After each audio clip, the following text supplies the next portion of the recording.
Good day mga boss. Ako nga ulit pala si Angelo. Tara, samahan nyo ako mag-deliver ng swimming pool na portable. Tara, let's go.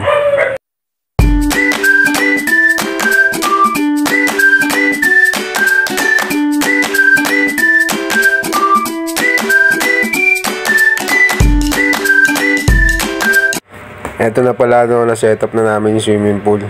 Sobrang hirap pala yung setup na ito. Kasi ang laki, grabe. Binili pala yan ni madam sa online. Yan, minawalisan na kasi ni boss kasi gawa ng madumi, natapakan ko kanina. Medyo nahirapan na mag-ayos dyan. Grabe. Ang laki kasi niyan. Siguro mga 10 katao kasya dyan sa swimming pool. Sayang, muna lang na binibenta namin. Pero okay lang, goods naman eh. Pagkatapos pala namin dyan, dumiretso na pala kami sa supermarket. Bibili kami ng pagkain namin. Yun, para may hapunan na kami mamayang gabi. Sumama pa nga yung anak ko makulit. Sobrang kulit niyan. Kung ano pinabibili. Kaya nga nagmamadali na rin kami kasi anong oras na eh. Galing pa muli na yung diniliberan namin kanina ng swimming pool. Yan, naghahanap na kami ng ulam dyan. Sarap yan, bilhin nyo yan yung yung balat na yan eh, no? Balat lang yan, mura yan. Nasa 120, ang dami na. Sob na kayo dyan.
Dito ko natatapos ito mga boss. Paalam.